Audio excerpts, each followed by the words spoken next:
સમાચાર અમદાવાદથી પ્રાપ્ત થઈ રહ્યા છે। અમદાવાદના બોપલમાં ચોરીની શંકાએ ઢોર માર મારતા યુવકનું મોત નીપજ્યું છે।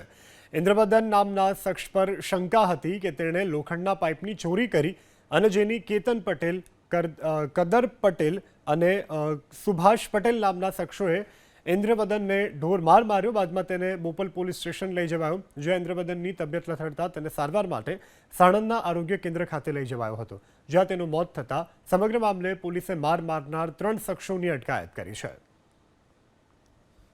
ત્યાં દુકાન આગળ ફરતા હતા તે દરમિયાન અન્ય 3 ઈસમો દ્વારા ચોરીની શંકાના આધારે તેમને પકડી માર મારવામાં આવેલ।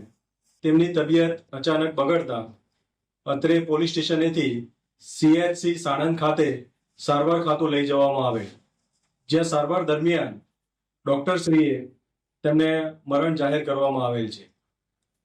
આ બનાવ બાબતે થઈ પરિવારજનોને જાણ કરી તેમજ SDM સાહેબ દ્વારા વિડીયોગ્રાફી કરી ઇન્ક્વેસ્ટ પંચનામા કરવામાં આવેલ છે, તેમજ વધુ વિગતે ફોરેન્સિક પોસ્ટમોર્ટમ રિપોર્ટ કરાવવા બાબતે થઈ અને કાર્યવાહી ચાલુ છે।